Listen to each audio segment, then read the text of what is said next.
मेरा नाम नीतीश। आज मैं आप सबको कार्य बताने वाला हूँ। ठीक है, तो कार्य क्या है? चलता हम आमतौर पर हम लोग जैसे कि मोबाइल चला रहे हैं तो उसको भी कहते हैं मैं कुछ मोबाइल चला रहा हूँ, मैं कुछ सामान उठा रहा हूँ उसको भी कहते हैं काम मैं कर रहा हूँ।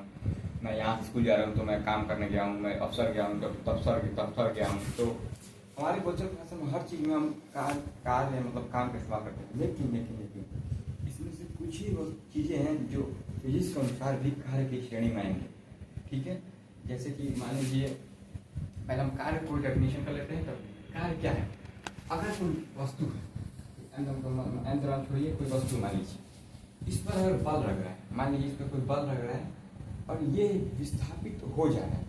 अगर वस्तु इस पर कोई बल लग रहा है तो विस्थापित हो जा रहा है, तो हम कहेंगे इसलिए वस्तु कार्य में है फिजिक्स के अनुसार। लेकिन हम आमतौर पर भाषा में कहते हैं कि मान लीजिए दीवार इसको मैं धक्का दे रहा हूँ, बहुत धक्का दे रहा हूँ, बहुत 20 मीटर 30 मीटर 50 मीटर 100 मीटर, तो हम तो कहेंगे कि मैं देखो बहुत काम कर रहा हूँ, धक्का दे रहा हूँ, लेकिन दीवार घसक नहीं रहा है। तो इससे क्या तो लोग को लगेगा काम कर रहा हूँ, लेकिन फिजिक्स की भाषा में इसको कार्य नहीं कर सकते। फिजिक्स की भाषा में कार्य से कहेंगे। मान लीजिए मैं तो नहीं रख पाऊंगा, मान लीजिए कुछ जेसीबी आया, वो लगाया सीधे 1000 न्यूटन 2000 न्यूटन का बल, इसके बाद गिरा दिया, दीवार को साबित कर दिया, तो जेसीबी ने काम किया, लेकिन हमारे द्वारा हुआ काम नहीं कहलाएगा। तभी होगा जब इस पर कोई एफ द्रव्यमान वस्तु, मान लीजिए इस को एम द्रव्यमान कोई एफ बल खींच रहा है। ठीक है, एफ बल खींच रहा है, तो ये खींच रहा है क्योंकि ये ना तो क्षैतिज है और ना ही ऊर्ध्वाधर में। तो मान लीजिए खींच रहा है तो इसका दोनों को रखा जाएगा, इधर भी आएगा और एक इधर भी आएगा। तो अगर मान लीजिए कोई खींच रहा है तो इसका विस्थापन कम होगा, ऊपर हो जाएगा, नहीं नीचे होगा, इधर की ओर होगा, इधर की ओर। तो इसका डिस्प्लेसमेंट ऐसे इधर की ओर है, इधर की ओर हो रहा है। तो ये एफ के किस प्रभाव का होगा, इसको घटा में तोड़ेंगे तो ये जिसके साथ थीटा बनेगा उसको कॉस थीटा कहेंगे। एस कॉस थीटा, क्योंकि ये विस्थापन है तो एफ कॉस थीटा, क्योंकि बल के बना एफ कॉस थीटा बनेगा। ठीक है, तो ये विस्थापन किस तो बल का किस घटक के कारण हो रहा है? तो ये बल का क्षैतिज घटक के कारण हो रहा है। इसलिए हम कार्य को क्या कर सकते हैं? W बराबर F S cos theta, F S cos theta. Theta हमारे अनुपात पर निर्भर करता है।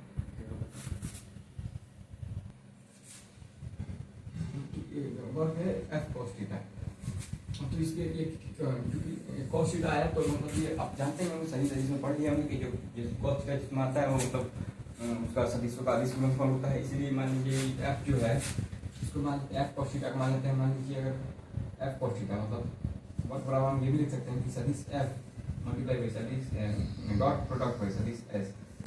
ये परिभाषा इस रूप है क्योंकि इन्हीं दो सदिशों का डॉट गुणनफल उस सदिशों के परिणाम तथा कॉस थीटा के बराबर होता है, कॉस के थीटा के मान के बराबर होता है।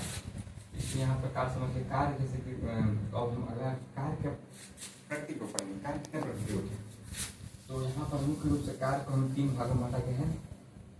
पहला धनात्मक कार्य, धनात्मक कार्य, दूसरा ऋणात्मक कार्य, तीसरा इसमें का शून्य कार्य। अब पहला आते हैं धनात्मक कार्य। धनात्मक कार्य से मतलब ही लग रहा है कि कुछ न कुछ दोनों पॉजिटिव होना चाहिए इसमें। धनात्मक कार्य मान लीजिए ये कोई एम द्रव्यमान वस्तु है, इस पे हम एफ फोर्स लगा रहे हैं। ठीक है, ये एम द्रव्यमान वस्तु है, इसमें हम एफ फोर्स लगा रहे हैं, उसका डिस्प्लेसमेंट हो रहा है एस। इसमें हमने क्या चीज़ देखा कि अगर एक ही दिशा में दोनों, इधर हम लगा रहे हैं, इसका डिस्प्लेसमेंट हो रहा है, मान लीजिए इधर से भी लगाए तिरछा, ठीक है तिरछा, लेकिन डिस्प्लेसमेंट इधर हो रहा है, इसके जो है ये एफ कॉस थीटा के मान डिस्प्लेसमेंट बराबर होता है। मतलब धनात्मक कार्य से हम कहने का मतलब है कि बल का दिशा पर बल उधर चलेगा, विस्थापन की विस्थापन दिशा एक ही दिशा में होनी चाहिए। हम एग्जाम्पल करेंगे तो पहले ऋणात्मक कार्य करते हैं। ऋणात्मक कार्य क्योंकि ये एक ही दिशा में होनी चाहिए, ऋणात्मक कार्य जाहिर हो जाता है कि वो अपने आप विपरीत दिशा में होना चाहिए उन दोनों। आइए हम इसको एक एग्जाम्पल बताते हैं। मान लीजिए कार्य है, कार्य मान लेते हैं ये लड़का है, कार्य एफ